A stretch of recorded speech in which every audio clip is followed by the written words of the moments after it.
cold though, man, I don't know how many whitewater rafts.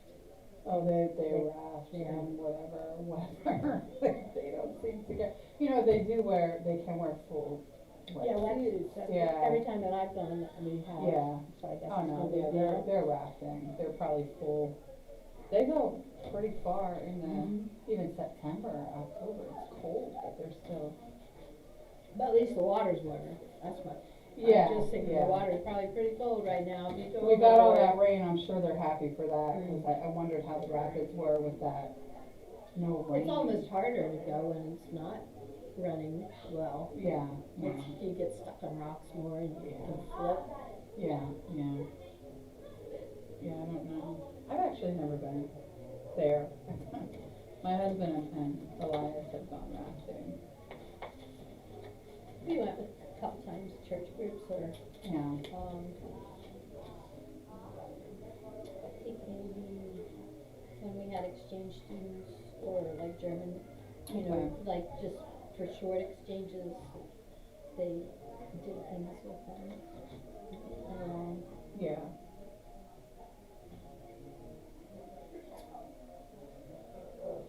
My husband has a friend who used to work for one of the rafting companies, and he has his own raft. So they always go together.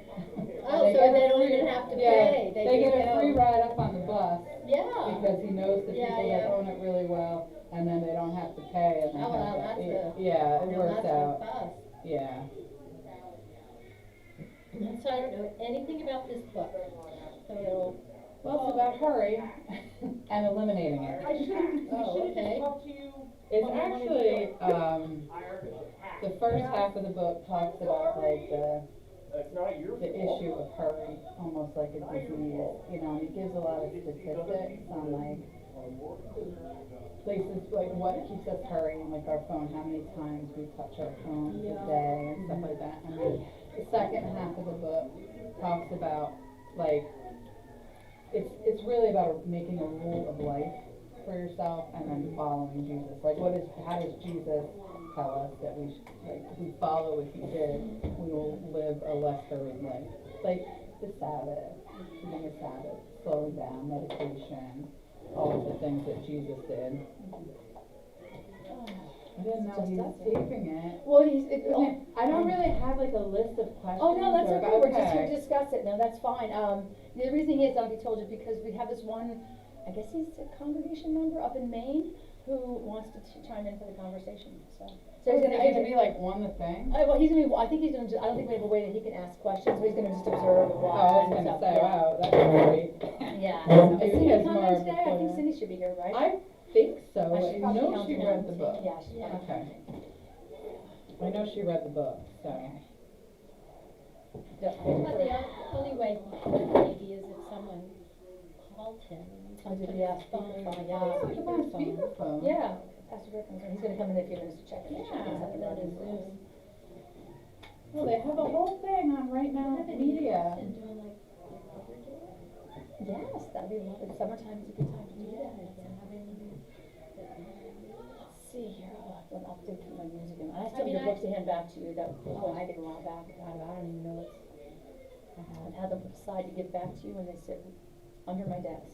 So like, are they duets in there or trios? I'm trying to think. I think I'm a bit of both. My mom had a collection of recordings. Okay. Yeah, I just think it starts simple, but yes. Jen would probably play. Oh, that would be great. You guys sound So beautiful. she did like three. She was on there. Okay.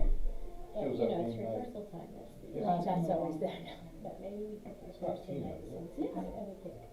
I could get her to teach, but I could probably get her by Saturday.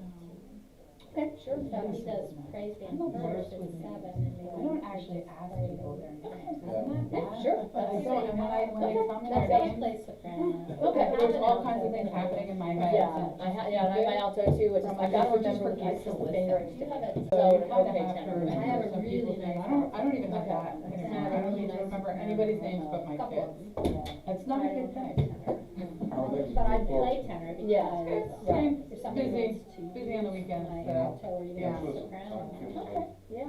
She'd probably do better with the Yep. soprano. As soon as because what is that, Memorial Day hits. But Sure, I think yeah. she might like Boom. it. Yeah, it'd be fun to try, yeah, I would like She yeah. could even play my black flute. I avoid Sounds a town, little it's the more time of like year where Right. I Yeah, that'd be great if she wanted to be going part of it, a that'd be long awesome. way up over the Yeah, mountain. you guys sounded To wonderful. not Yeah. drive through town, cause I That's live one at of my the top favorite of town, pieces and of art. I have to It's drive through the Kind of business odd district, arrangement.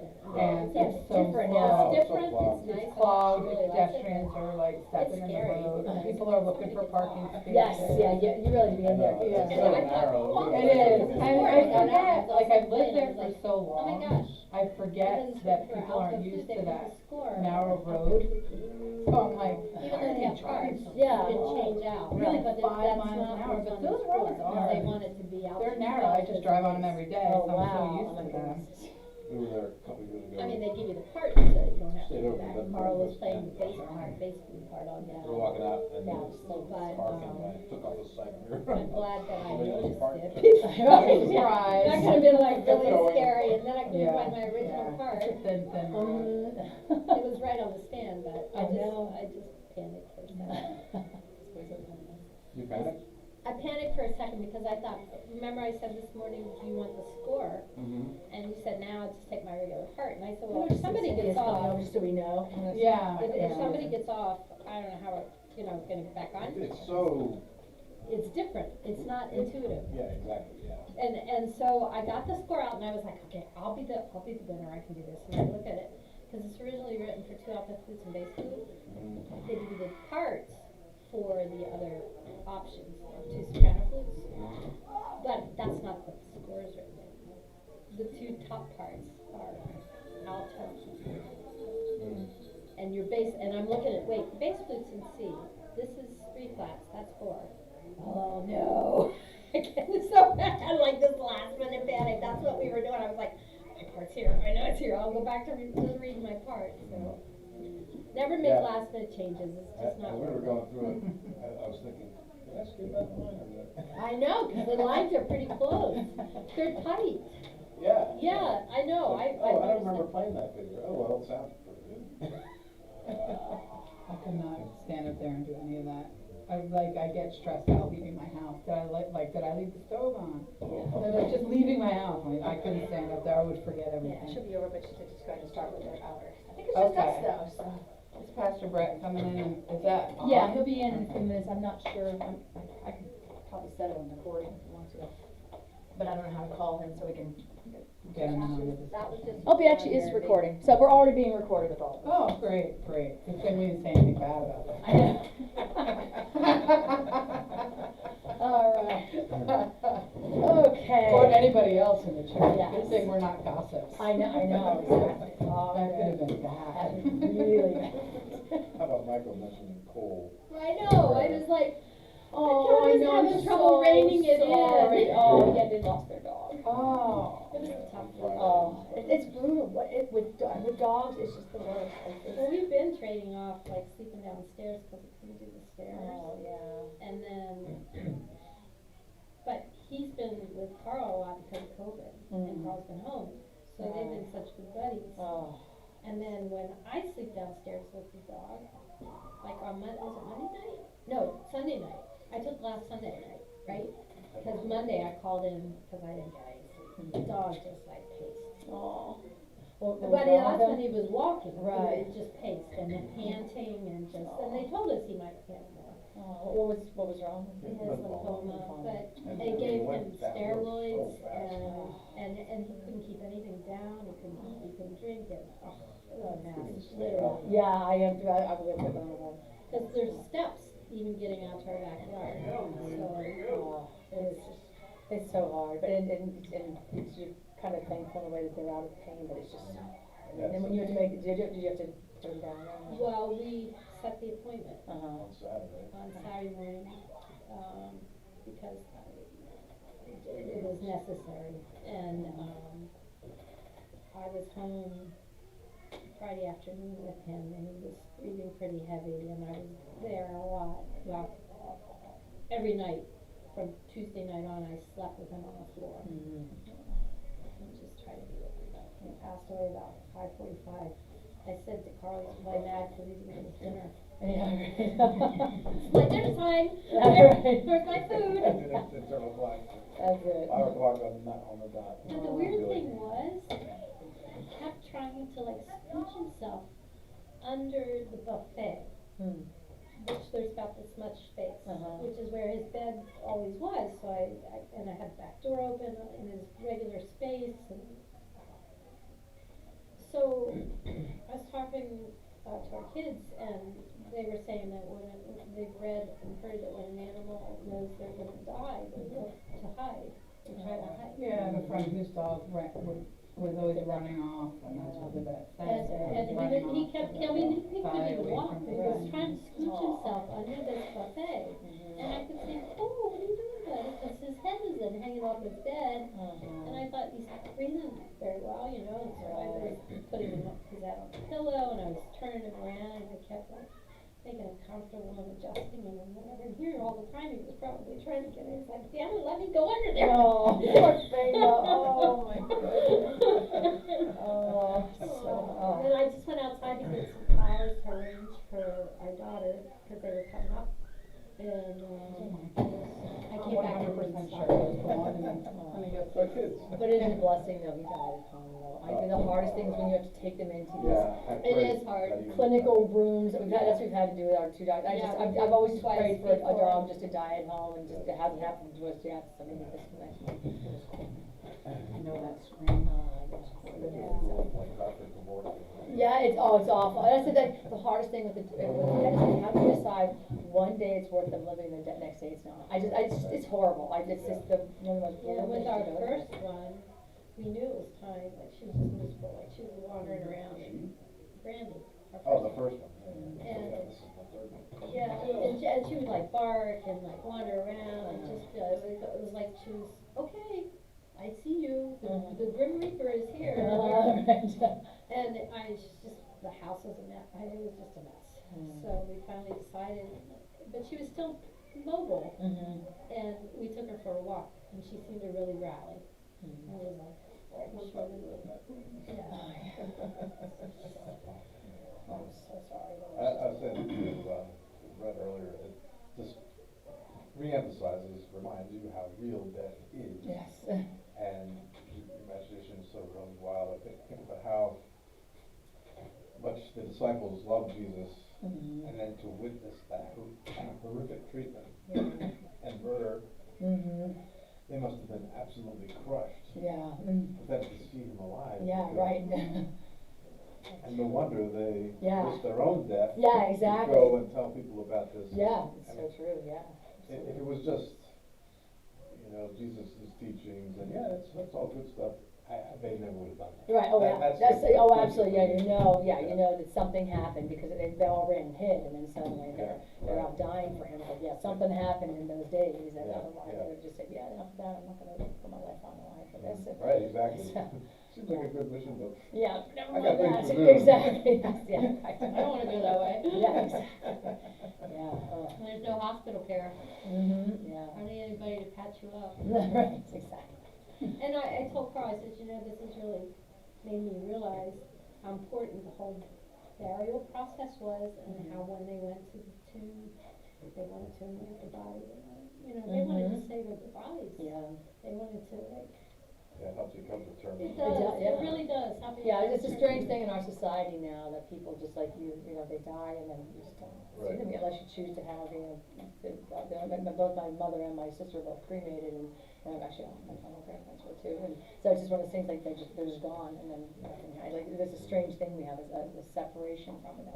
Right, So right. it's a- That is curious thing. Yeah. Can I join? Yes, please do.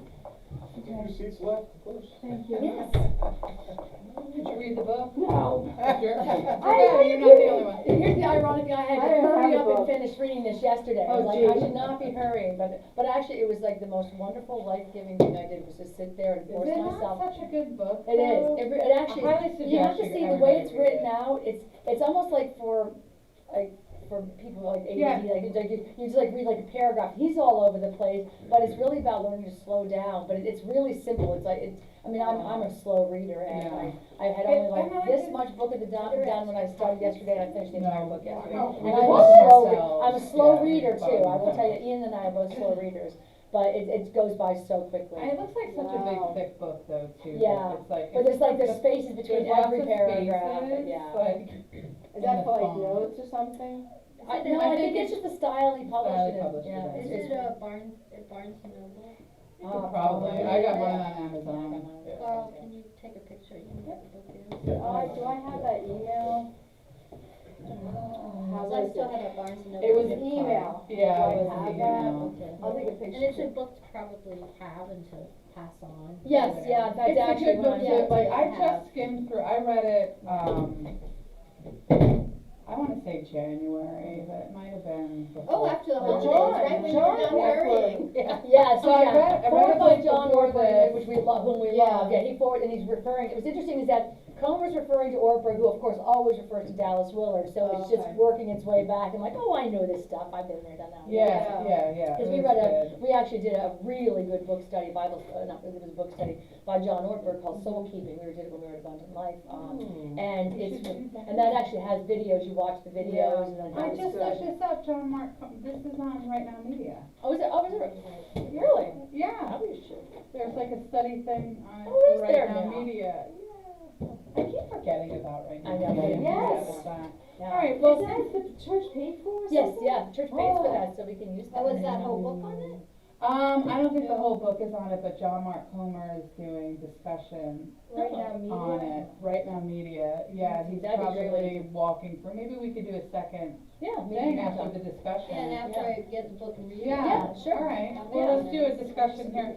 So I'll give a quick background from the book, since only Lisa and I have read Yeah, it, and so. Cindy will be in. Yeah, so John Mark Comer starts out, with the book giving a background on him quickly, like why did he come to this conclusion? So he lives in Portland, Oregon, and he ran like a mega church out there, and just got, he had like a midlife crisis in like his 30s, whatever. Yeah, he was so Overwhelmed all the with time. all of the stuff, and then decided, just sort of asked for demotion.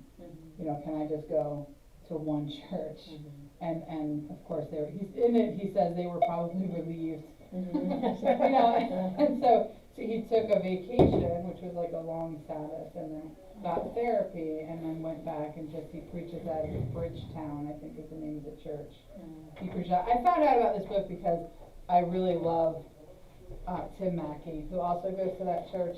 I love his podcast and all of the things Tim Mackey has to say. And I read a book called Praying Like Monks, Living Like Fools from another pastor from the same church. And in that book, he mentioned this one. And I was like, oh, that sounds good. Right. So anyway, that's what he did. So I guess he just did this study on slowing down. So he will give us, at the end, he'll give us practices for unhurrying based on Jesus' teaching, of course. But I like even again when he talks about that, he said, this is what worked for me, it might not work. Oh yeah, because It's he's got like a different- minimalist. I mean, he's like 4 shirts. Yeah, he's like, I'm not gonna do that. I'm not going that far. We're not going that far. And then some of his politics, I wasn't, because he is from Portland. Mine. Yeah, so I guess it starts off with talking about hurry, and I think some good points to hit up on here is he does go into like history of hurry. I liked how he talked about the social media coming into play. I'm sure that that's a big part of, I mean, I've even read articles like why it's bad for you. It makes, when you hear a ding or, you know, Yeah, or yeah, whatever. we're trained to do Yeah, that. your endorphins are triggered, Yeah. and so it can really, It's the, Yeah, it gives a dopamine effect. dopamine, Yeah, yeah, dopamine. just like alcohol. Yeah. Just and like it alcohol. can really reduce Yeah. your, ability to ward off, you know, like mess up with your immune system eventually if you're doing that too much. And you know, I noticed like people don't really like sit and just reflect. Yes, and that's They a lot of don't what he watch- talks about, yeah. Watch the sunset Mhm. and just Or like, let their kids be bored. Yeah. That's another big one. Because Yeah. I mean, when did the internet really start coming into play? We worked without it. for a big portion of our lives, but our And kids. we were creative, we thought of things to do. Yeah. Yeah, Stories like about that. like my childhood was riding bikes and Mhm. playing in the dirt and running Right. around, you know. Yeah, and I still think that format your brain differently. I've always had a rule in my house for the kids during the summertime, and it's still, Ian's 19 now, I still have the same rule in my house, that they're not allowed to have any screen time before noon, like, that's just flat out. And the interesting thing is, the exception was Saturdays, cause as being a child of like the 70s and 80s, I grew up watching Saturday morning cartoons, and so like, if I did that, my kids could do that. But I would find my kids were totally different on Saturdays than they were the rest of the day, the rest of the week. The rest of the week, they were creative all day long. Saturdays, they'd finish their screen time in the morning, and then they'd be different all day, like they were more easily bored, they didn't know how to function on their own, and it was just, yeah, they couldn't focus in the same way as if they started the first half of their day just having time without screens. And I was always amazed by that. I said, it's incredible that, and in a way it was a blessing to see that it had that effect on them, so they could see the effect too, because I've always tried to articulate to them, like, this is why we do what we do. And I said, and so they could say, like, oh yeah, this was really bad to do. Like, yeah, you were. I mean, it's like, you were like, you couldn't figure out what to do with yourself, you wanted, and I said, but you were different the other day, why was that? And so I think it really It's like when you eat junk food, yeah. and then you eat good food. He's like, why do I feel healthier now? Yeah, why do I feel better? Yeah, exactly, yeah, but I think so often we live so much with it, we don't even realize the effect it has on us. And that, just like for, kind of during my Lenten devotion this year was to make sure I started the Bible in a year type of thing, so I was doing so I am doing it all through my phone admittedly, but I was cutting out doing, like, I had to do the Bible before I did anything else on there. I cut out, I have a weakness for word trick, there's one game we rearrange all of anagrams. So like I cut that out completely, and I would allow myself to check news once a day, which I was checked once a day just to make sure. After 9/11, I had no idea what was going on until somebody came and told me. Like, I just want to know if something's happening, but I would allow myself only check it once a day, and I was just so much more at peace with everything during that time. That kept up most of it. Word trip unfortunately just come back. Okay, so. Saving up Alzheimer's though, because you're doing those word things. Yeah, I know, and we do it as a family, which is kind of fun. We do it last night. Okay. Well, how about the first half? You and I are the only two. So Yeah, until Cindy gets in here. So where did the ruthless elimination of hurry actually came from? Dallas Willard. Did you guys know Yeah. Dallas Willard at all? I mean, you will because of John Ortberg talking about him. Yeah. He was a professor, I think, of philosophy at Berkeley. And what was interesting is, like, everything he focused on is how to just eliminate hurry from your life. It's actually, it was him. This it's is what just taking he it from said. him. I guess, like, John Ortberg asked Dallas Willard, like, what do I need to do to become the me I want to be? He was in a conversation with him, and he said, you must ruthlessly eliminate hurry from your life. And then he was like, all right, what else? And he was like, that's it. Just ruthlessly eliminate hurry. Because hurry is the great enemy of spiritual life in our day. Spiritual life. Spiritual life in our day. You must ruthlessly eliminate hurry from your life. So why do you guys think hurry is hard for our spiritual life? Because you're doing all these other tasks and not spending time with God. Right. That's my struggle. Right, yeah. I try to start. Yeah, and it's everybody's struggle. I think in the world we live in today, where there's a million expectations all the time, we all struggle with that. Yeah. I mean, I don't know if anybody does, and even as he finishes writing the book, and he's like, oh, well, he's got all the answers, fine. But in the epilogue, he's like, yeah, I'm trying this, but I still struggle every day, and sometimes I have to reset it, because there's just always a million things that call on you, and there's seasons for everything. I mean, right now, like, it was Ian's senior year, so a whole bunch of craziness went with that, but then Elizabeth's senior, then after that, like, but then after that, I'm thinking, oh my goodness, I go back to, you guys have known what it's like to have life after children, but I'm not quite there yet, but it's on the horizon now for me, and it's, and then you always have them anyway, I understand that too, that it's not like it goes away, but things change, but especially when you have kids, there's just like, when he talks about having time alone, like, right. I mean, the other day, I just was trying to change my clothes, and I couldn't get the kids to leave me, like, for 5 minutes. I'm like, I'm just gonna close the door for just a second, guys, just a second, okay? They're following me everywhere. I couldn't escape them. I know they're like 17 and 19, still, but we're a very close family. But I'm like, come on, guys. so getting a moment of peace is just not easy. Yeah. But then when it happens, then you're so used to having to organize your time and optimize your time. Yes. And so focused on their needs, and all of a sudden it's like, Yeah, I know, exactly, yeah, what do you do, yeah. Yeah, it's like you have to restructure everything, Mm-hmm. and, I don't know, I suppose I I'll go think with our that. consumer society feeds into that, and it's all related, but all that achievement, success, Yeah. acquiring, Mhm. having the best Yeah. car, having the best house, Yeah. having the best education, having the best job, having the best spouse, having the best children. And then you Yeah, get to go on meritocracy, social I was media gonna and say, see right. everybody's posts, like Right, right. Oh, you get the Instagram, perfect life. all the Yeah. stuff, yeah. Yeah. I always say like with homeschooling, they always post like their children at this beautiful clean table, Mm-hmm, yeah. all dressed really Yeah. nice, I've That's stopped not writing learning, Christmas cards. Uh-huh. you know, Yeah, but like they're because all I sitting can't learning, compete I'm like, with that's that. not what I it just- actually I don't- looks No. like. Is that a real family, or is it just an So- advertisement? People who are selling their curriculum, Yeah. right, or bloggers, Yeah. who are selling their, whatever PDFs they have for you to download, that's what they have the pictures of, and I'm like, if you could just span out a little bit so we can see everything else Everything. in your house, because that table's probably your only clean space, Yes. and you probably did that 5 seconds before you took the I still wanna start, I was It's like like a Lifetime movie, I right? wanna actually do like a, They never Yeah. make a mess in a Lifetime movie. yeah, I know, it's amazing, I know, Yeah. yeah. When I was on Cars Facebook, are I used to perfect. post my table at the end of the day, covered in all the books. I'd like to take a snapshot of my table and I would post it on Facebook, like, what does your table look like? And mine would be piled, and there's snacks and drinks and books and Legos and all kinds of things by the end of our own school day.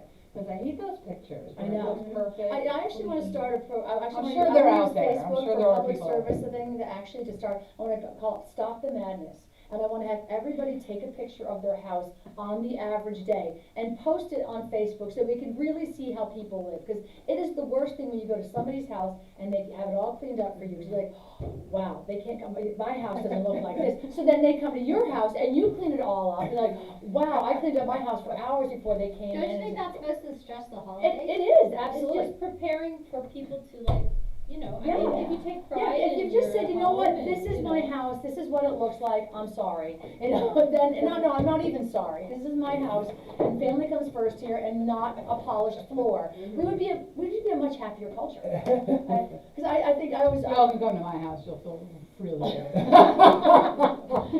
I always thought it was an interesting thing when I was studying at School of Scottish Studies in Edinburgh, and it was the most interesting thing they talked about, that it used to be that the whole passing on of culture, people would get together in each other's homes, and they would sing, and that was how traditions were passed down for generations. 100-year-old songs were being sung in people's rooms, and do you know what was the number one cause that stopped that from happening? from singing. From singing and entertaining each other? TV. No, not TV, not radio, it was installed wall-to-wall carpeting and vacuum cleaners. Really? Yes, Wow. cause what, that was the study that they found, was that it was actually when people had to start, when it was just like kind of rough floors and people just came and didn't care, people would go, it was called a kailing, you would go from house to house and you just entertain each other's homes. Yeah, a kail is the word in Yeah. Gaelic, and they would just go house to house and they'd entertain each other there, and it was when they started installing carpets in their homes, and they got the vacuum cleaners, and everything started to have to be nicer. People stopped going to each other's houses, and all the traditions died. So everybody blames that on things like the television, but it was actually when people felt like they had to keep cleaner homes. It that already people- had happened. Yeah, it had already happened by the time the television came, that people were, Wow. yeah, and then I really feel like so much gets Move all our lost. carpets. Wow. Yeah, exactly. So that's why I was like, don't take your shoes off. I don't care what you get on my floor, just walk in. Although sometimes I'm like, you might wanna keep your shoes on, it's probably safer. Especially with your pets, right, and whatever pets do. Pets and Legos. Yeah, oh, Legos, true, oh, Oh, that hurt. Yeah, you might Oh, wanna yeah. keep those shoes on Yeah. in Amanda's house. yeah, but I actually, my kids were congratulating me that I'd grown as a person on Thursday, was it? No, Mhm. Tuesday. Kim Kryman came over to drop Elizabeth off, and Ian was in the middle of rearranging his room, so most of his room was out in the living room, and she came in and like, come on in, I was so proud, he was like, Mom, you've really grown. I'm like, I am trying, see? I am trying to not hurry and worry about things so much. My mom's favorite thing to say when people came in her house, welcome to Bedlam. Yes. Every person, that's how she Yeah. welcomed them. We actually What's named that every, mean? Bedlam means craziness, Yeah. chaos. Oh. yeah, well, our house, we've always said, like, in British literature, like in British big culture, they name their homes, you have things like, you know, Yeah, all ours was that. Bedlam. Yeah, and ours is entropy, cause everything proceeds towards chaos in our home, so that's. What does entropy It mean? means everything, it's like the concept that everything, The tendency of things to move from order to chaos. yeah. So we That's- clean our house and we look around and like, It's already in there. You have been watching. So that's your name at home. Yeah, like you welcome didn't even to make a extra meal credit. yet. Yeah. That's so You know, funny. you don't laugh at Yours it. is so sophisticated, was what it's like. I never heard these words before. Boy. So I thought it was funny in here, because you were talking about Harry, I thought it was funny Harry said, first the sundial was what started Yeah, that Hurry, and they were mad, like, Yeah, you actually, Plautus turned to anger and poetry, and he wrote, the gods confound the man who first found out how to distinguish hours. Confound him too, who in this place set up a sundial to cut and hack my days so wretchedly into small portions.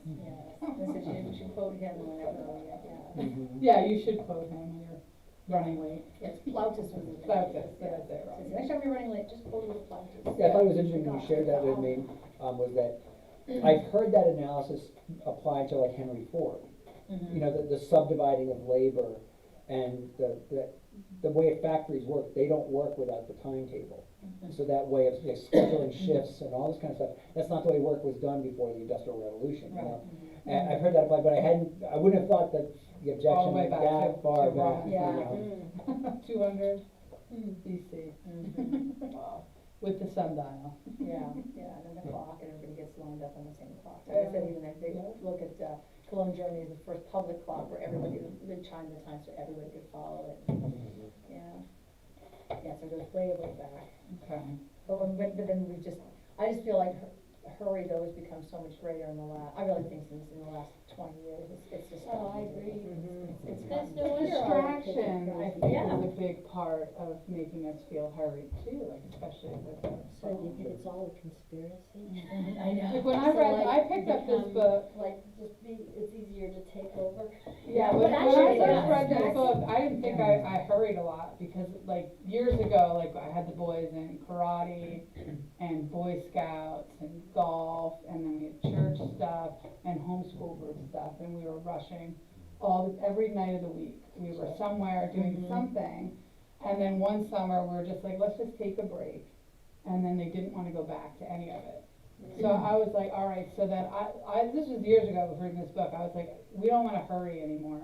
We just want to be home and have time to eat dinner together and not have to rush. And maybe if a friend calls, we do have time to go and play with them or see them because they were little. But so when I read this book, I was like, I don't hurry that much. But really, like your mind, like you're on your phone, you're looking at Facebook, you're checking the news, you're texting. That's busyness, even though you're sitting down on your couch, not doing anything. Your mind is still, you're not taking time to be quiet. And I think what's really hard is that the expectation is you're gonna have your phone right beside you, or in your pocket, and you'll feel like so if work's trying to get you, or anything else, it doesn't matter when it is. Yeah, there's almost a sensibility like you're not entitled to be unplugged from this thing. And I think when you asked if it was a conspiracy, I think when somebody designs an app and they're gaming your neurology, that's a conspiracy.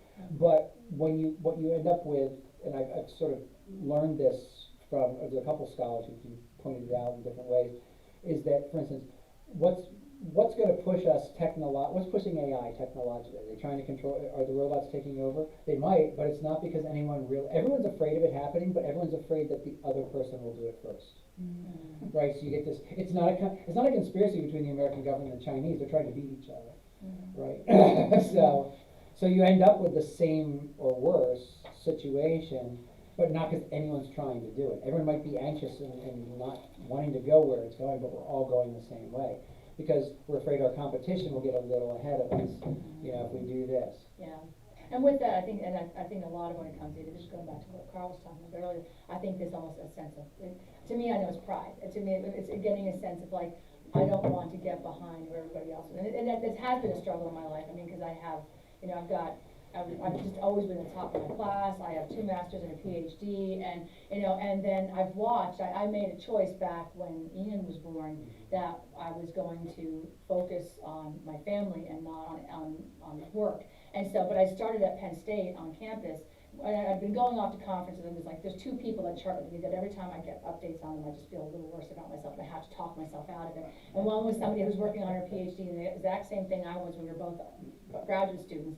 And one of my students just submitted a paper, and everything he quoted was from articles that this woman has written. And I was with her when we were talking about what we wanted to do if we got our PhDs in this, and she's gone on and done all that. And I've raised a family, and I teach at Penn State as an adjunct professor, and but I don't have any of the stuff that, I don't have any of those, like, things after my name that she had. And the other person was the person who started as an adjunct professor with me at Penn State too, and he's gone on, and now he's chairing basically a lot of stuff in the department. And again, we started in the same place, and he's gone on to his career, and again, I've just been at home with my kids, and those, I get these You haven't pangs. just been at home with your kids. Yeah, I know, That's but, the worst and that's the just. thing, and that's the thing. But the No. just is how society. Yes, makes how it. Yes, society it's how, does it. yeah, Yeah. and then I always, catch myself saying all the time, oh, what do you do? I just stay at home, I'm yeah. just a stay at home. Yeah, I know. Just. It's not stay at just, home. and that's it, and then but at the same time, as I watch my son going off to college now, and he is this amazing person, you know, and I've just loved every moment I've had. I know I made the right decision, I know it was the right one, but it's not like I don't get those pangs where I go, I could have been so, I could say, I could have been so much more, you know, but it's not, it's not, and in God's eyes, that's not more, it's only in society's eyes, and but it was the track I was going down for so long, until I did switch my life around and say, no, I'm not gonna do that, I wanna have time for my family, because we waited 9 years, we were married 9 years before we had kids, and I remember we would sit in the family housing out in Michigan, and I'd watch these families playing outside while I was writing papers, and I thought, I just want that. I mean, here I am writing papers, and we can't even have kids yet, because I didn't wanna do that when I was so busy with that, and then we had to go for him to go to seminary, and so it was a long, long time, and so when they came, we're like, darn, we're gonna enjoy these kids finally, and that's what we did. But you know, but still, you always feel those pangs along the way, like, wow, I could have done so much more, I could have done this, I could have, you know, and I could have published my dissertation, they told me I should publish it, but yeah, I defended in December, and Ian was born in May. I didn't even go out to my graduation ceremony because I was 8.5 months pregnant with Ian, so I wasn't even drive out to Michigan for that. So, you know, I had a child instead of publishing, and then I watched that drifted to the past and became outdated, and I couldn't publish it anymore, because I had to go back and do all the research. So, but you know, again, it's the decisions, but I really, when I, except for those little moments I get pangs, I don't regret any of it, because I know that the best decision I made was to be present with my kids, and so. And that's exactly what this book, I think, is just getting at, being present for the people around you, rather than hurrying thing to thing and just trying to just answer the next text and manage everything. And yet everything about our culture puts that pressure on us to do it. Yeah, that's the thing, is the trap that culture places upon us. Yeah. You have to resist it. Yeah, exactly.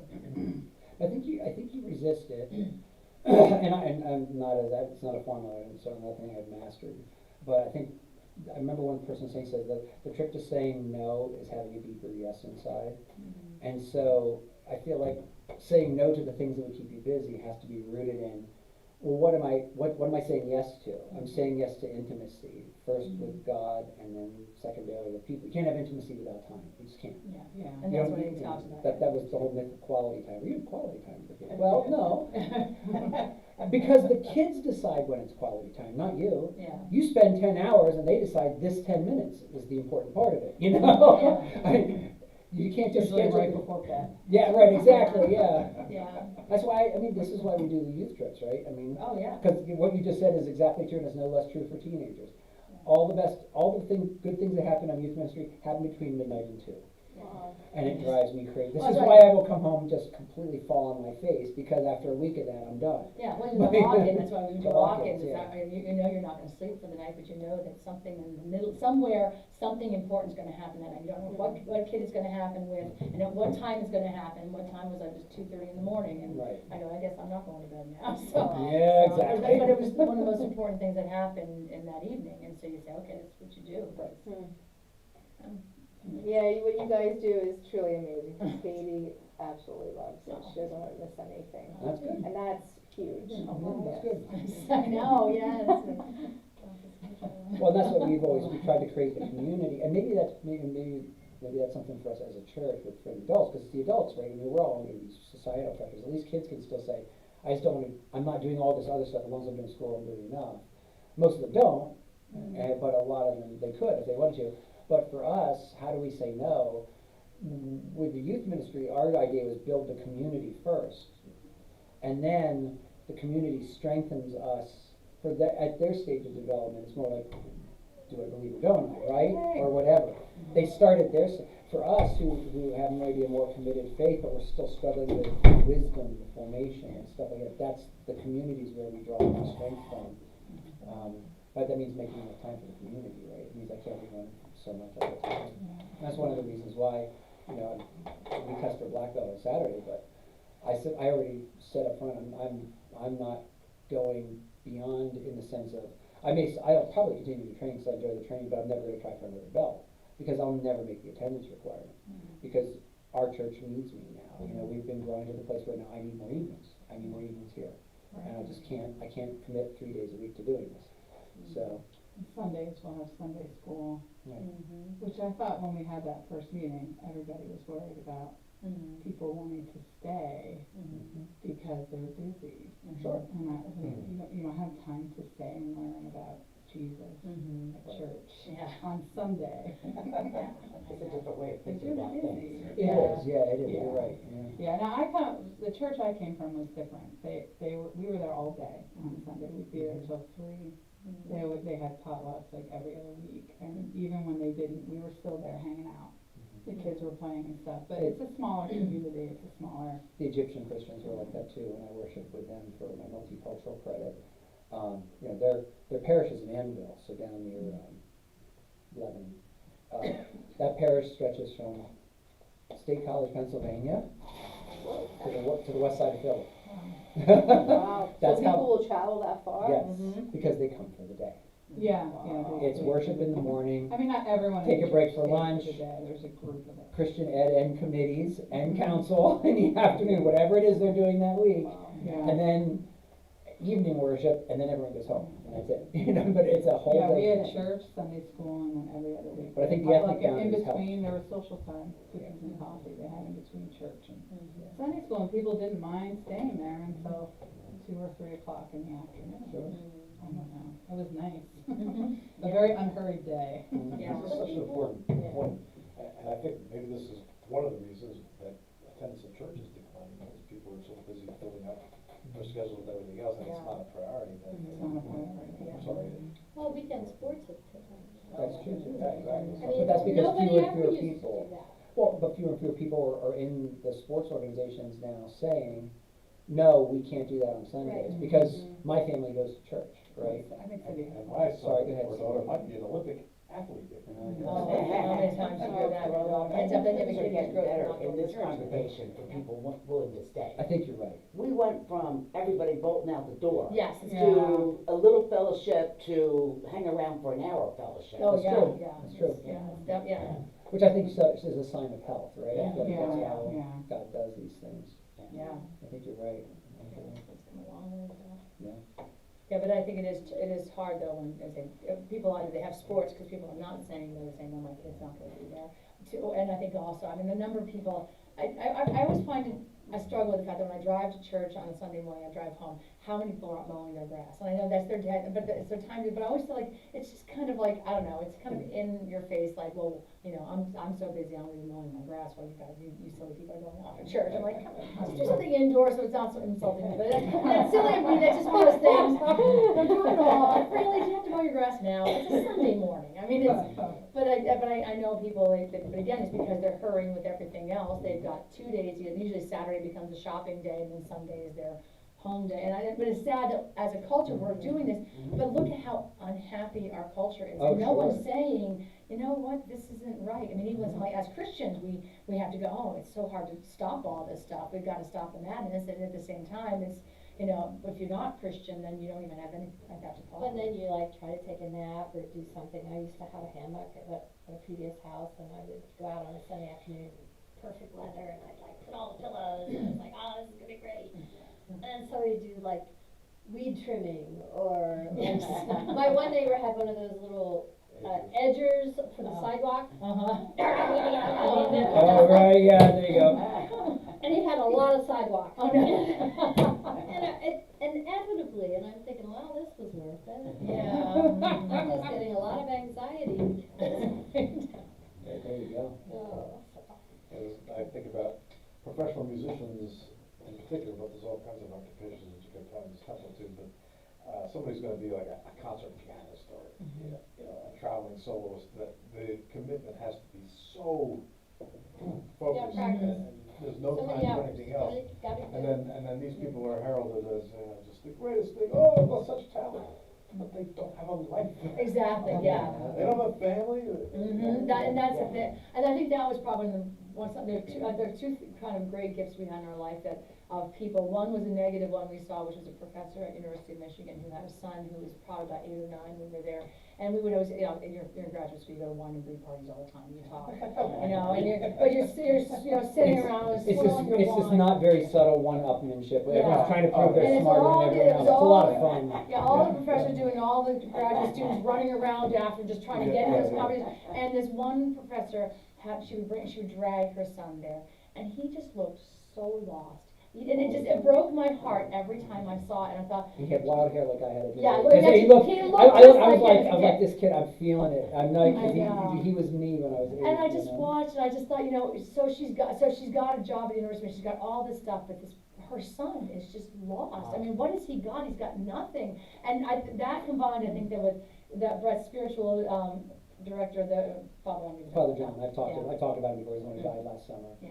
But I remember him, it was very, early in our time, and because I met him on internship, right, so, where we were getting ready to have children, he said to me, it will be no consolation to you how many spiritual children you have if your own children don't stand next to you before the throne of God. And you see so many pastors' kids who are off the rails because dad's more invested in the church than he is in the. I have no idea what you're talking about. You've never seen that before? That's good. You've led a blessed life. There's a character in No, it Bleak was a House struggle, yeah. that's like Yeah. she's taking care of orphans or somebody, I don't know, she's all into missions, and it's Bleak House is the characters are hilarious in there, but she's doing all this great work, and like her house is disgusting, and her kids are like falling apart. It's really good written character. Yeah. Everyone should read Bleak House. It's such a good book. Yeah, that's what she talks about. Like I'm doing all this good work. Meanwhile, our family is like suffering. Nobody's taking care of the kids. Nobody's cleaning the house. Nobody's. Yeah. And I think that it's just, it's. How often does that happen? Yeah, well, and it's who do you give your attention to in your life? That's the thing. You always give to somebody it's either somebody or something. For some people, it's not even people anymore. It's to the things they do and not to people at all. And I think that's. Well, and is that one of the dangers of Chat GPT and all that stuff, right?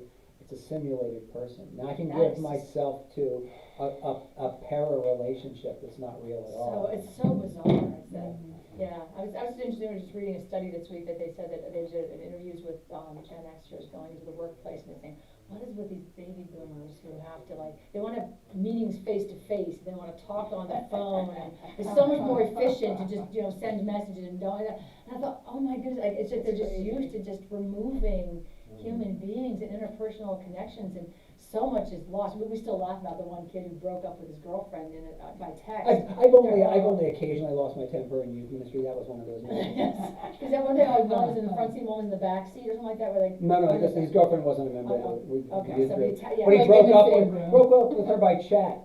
And I just tore a strip off, because that was not generally his character, and I'm like, you get over there, you look her in the eye, man up, bucko.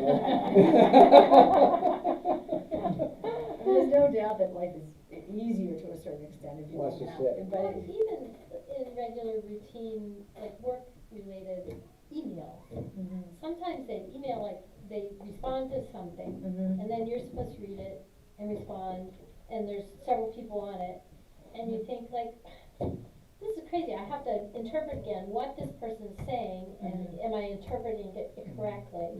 By the time you spend 10 minutes just trying to figure out what your response is, somebody else responds, and then you gotta add that. Exactly. And it's like, you know what, why can't we just talk? Yeah. Because every time I pick up the phone and I talk to someone, and I'll say, well, isn't that a whole lot easier than trying to figure it out exactly? I know, and it's a lot quicker. Yeah. It's interesting, because you're right, because it is easier, and I'm thinking to myself, it's easier because you're getting the whole thing. My statistics are probably off, but I remember when we did speech comm class in college, right? 91% of the communication was nonverbal, or something like that, right? So we're taking out 91% of the content, leaving only the verbal, right?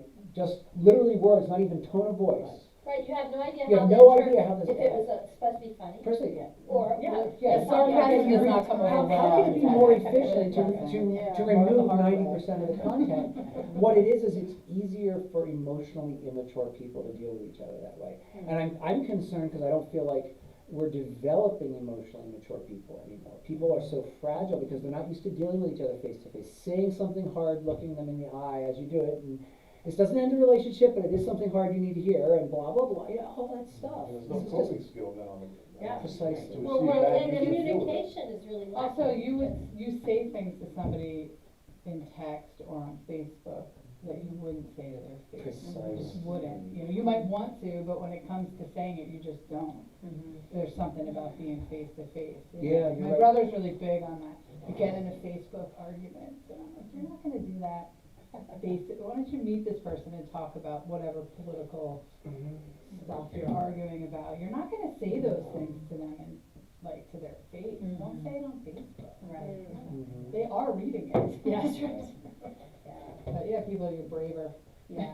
Yeah. Well, You it's say real things you courage, wouldn't right? Yeah. say, yeah. Yeah, and it also takes us back, going back to the spiritual component of it too, is to say that, you know, we are here to love one another. I mean, when we talk about the fact that, you know, God was in a relationship, Father, Son, and Holy Spirit, that we are meant to be in relationship with one another. And that you're so far removed from that, and that I really do believe that there's something truly evil about what's going on with phones and things like that. That's just, and I feel like, you know, that it's a tool of the devil in a lot of ways. Not that it was meant to be that way. There are good things that come out of it. But then I know you talked about it, I was trying to find it. I know, there's statistics in there about how many times somebody touches their Oh, phone. it's It's an obscene amount. Yeah. Think But- about it though, like. Yeah, for the average, I mean, Yeah, but the think about average. the average, like, I don't Yeah. deal with Yeah. my Yeah. phone that much, so Yeah, what does that mean? that's Somebody probably- else is yeah. doing 3 times as much Yeah. to make the average that much. Yeah, Mm. yeah, we're But it's Very little scary. bits throughout the day, and then you see how much you actually are on your phone. yeah. I know, it's in the. Well, yeah, and I that's can't it, I mean, remember, it's it was in just, it's the that first incremental thing, right? I three. mean, like Walmart became the largest corporation in the world by selling 1 million bottles of shampoo at 1 cent cheaper than everyone else, right? Yeah. How many times you're sitting somewhere and somebody says something and nobody knows the answer? Oh, Oh, yeah. I know. Let's Google it Yeah, really quickly. instantly, there was like, oh, yeah. Instantly, There's actually a yeah. comedian who laughs about that. It used to be that you just sit around and say, oh, yeah, so, oh, I remember seeing that actor, who was that? And like, oh, I don't remember, and then that was the end of the Just push. conversation. And then, yeah, I recognize it, but now it's like, I don't know, right here, this, but then you Yeah. get the answer, like, and now we can't, it was so funny talking to, I was teaching the young kids for our co-op, and we got to this, we do a timeline song, we get to the age of information and globalization. I said to the kids, I said, well, you know, you have to imagine, guys, there was a time where if you didn't know something, you'd have to go to a book to look it up. And they go, why don't you check it on the internet? I'm like, that's the point. There was no internet. You have to go, I mean, we had our wall of Encyclopedia Britannicas that when I was growing up. And I would lose myself in those books. I'd go back to look one thing up, and next thing my 20 things along yeah, the 20, way. yeah, an hour later, my parents would come down, I have like 5 books open on the floor, and 3 more on my lap, and I'm pulling them off, like, cause I get looking at one thing, and now it's just an instant lookup, but we process things so differently because of that, and we've lost something in that. Yeah, we had Gained, this but we've group lost. that would go out in nature Uh-huh. and just do nature hikes with the kids, and they'd find something, the kids would find something, and they just whip out their Google Lens and look at it. So with my kids, when we would go out by ourselves, we would find something, a plant, or one of them was like Indian pipe, I think. Sure. And we saw it, we were like, what is this? Yeah, you don't see that. So we're as talking often, about yes. it, and I wanted to look it up, Uh-huh. because I did Yeah. have my phone with me, but I didn't. And so we talked about it, and then we walked home, and we were like, is it a flower?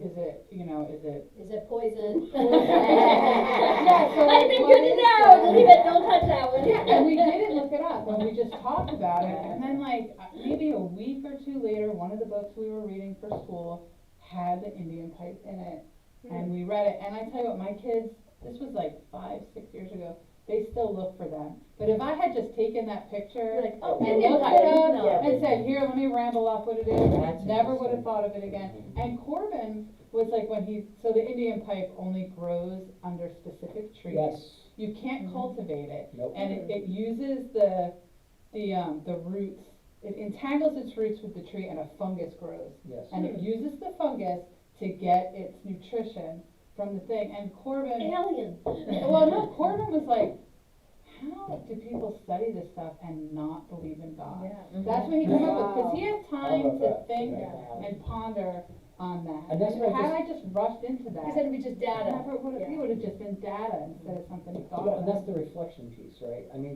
that what you just said, that pondering piece Mhm. is what's so lost when we get our answer too quickly. Yeah. And when we have too much data, period, right? I think about the fact that once upon a time, like literally, let's say 100 years ago, 1920s, so but you're still pre-television, most of the people who came to church would have a majority of their Bible, if not memorized, at least the and not verses, like they can quote everything, but they'll have all the stories.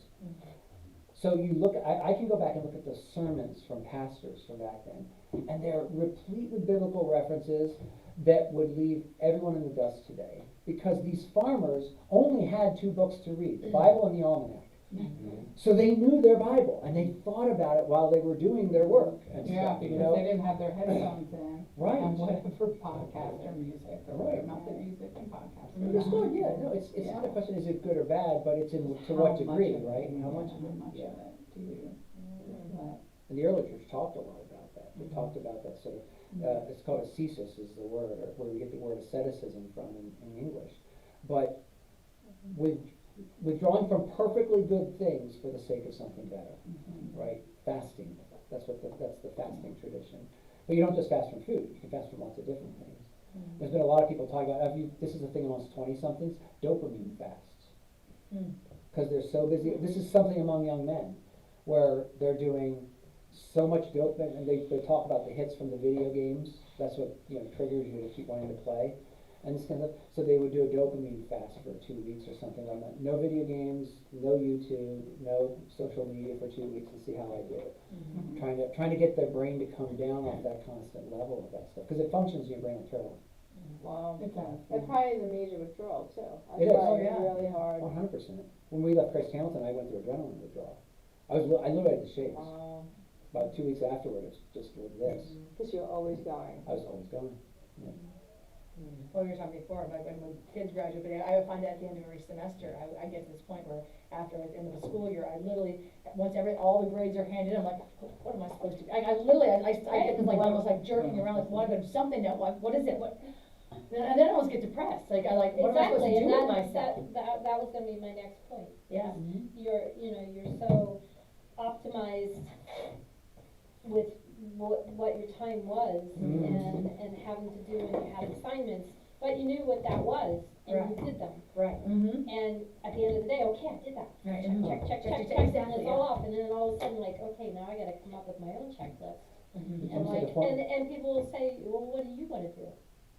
I don't know. Right. I've always been like, Yeah. just taking care of what everybody else wants. Mm-hmm. Yeah. And it's really hard. Yeah.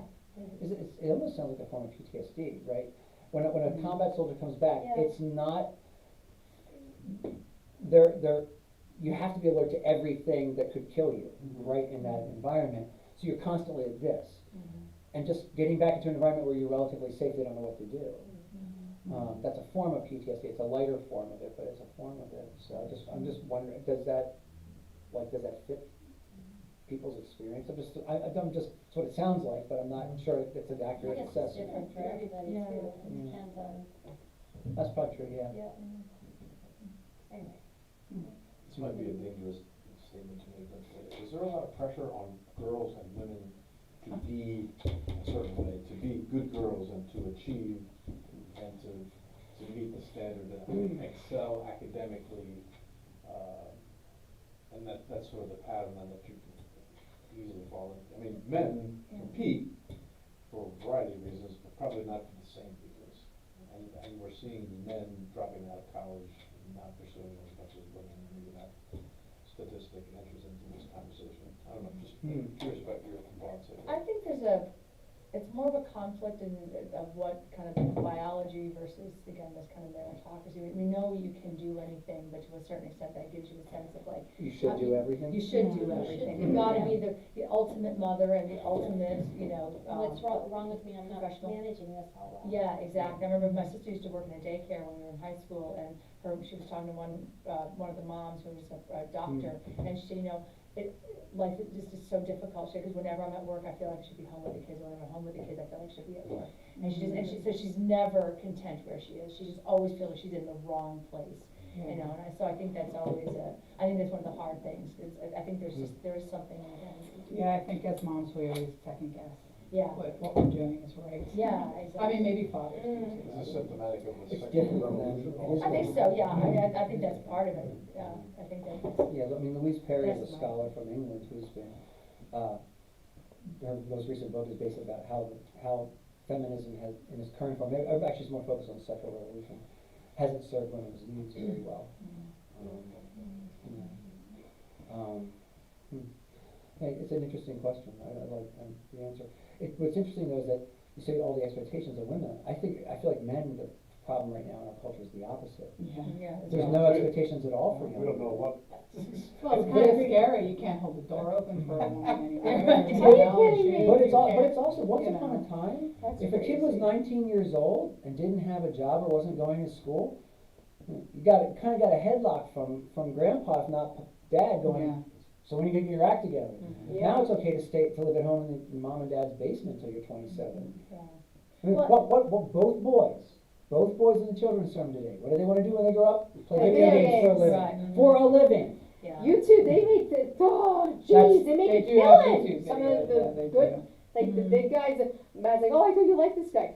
Yeah, he doesn't use Lord's name in vain, but I'm like, I'm like, get off of this, like, it is such an addiction, it is such a, Yes. but this kid, who looks like my nephew, which is really bizarre, just an older version, he looks just like my nephew, that's how I kinda liked him, but he's a millionaire, Right. and because you get a certain number of clicks, it's Yeah, me a lot, advertising. but I forget how much, but You're an influencer then. yes, Right.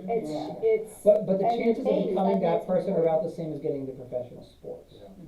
Yeah. And so this is a dream that seems even more accessible because usually by about age 10, maybe 14 at the latest, you've got no skills as a sports person, or you have some, and you're run up against people who are way more talented than you.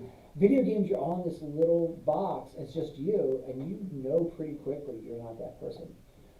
You know, you actually don't learn it in that box. You can keep the Oh, yeah. fantasy going, and I can Yeah, be this there's person, right? Oh, I gotta find that. Which one is it? About the whole thing about getting the different levels of Fortnite. oh yeah, that's a huge, Oh. get it, it's a huge I'm thing. gonna find it. That's why my one friend, Silence girl and who solitude, retired I is think it was teaching. in. because she was a music teacher, and she would have kids in the class that were just acting out all the time, and Mhm. distracting, and she couldn't teach. And I don't wanna be here, I just wanna go play Fortnite. And it was like rolling on the ground. Oh, yeah, Oh my gosh. there's a kid in our youth group who, by his own I say admission, it's not that anyone accused him, and he's not exactly proud of it, he's not exactly ashamed of it, is that he has spent over 3,000 hours playing this one game. In like a short One period of game. time?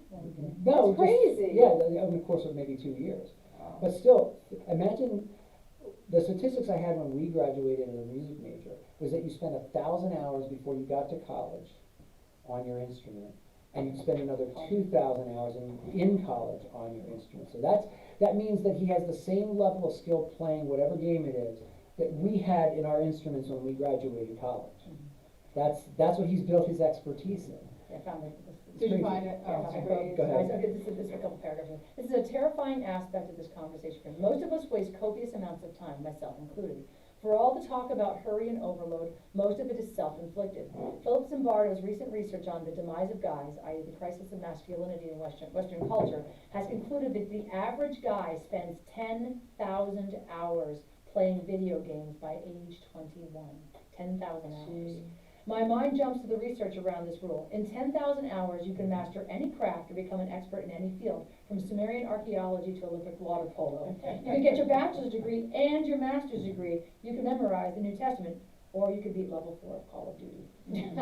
What's that? Call of Duty? Call of Duty on the It's game, one of the yeah. big games, Yeah, yeah. I think that's what she was playing or something, yeah. Yeah. Wow. And how we spend our time is how we spend our time is how we spend our lives. It's who we become or don't become. And I think that's just, you know, it's, Yeah. what your mind to, but yeah, I think that's, and I think that the interest, you know, what I think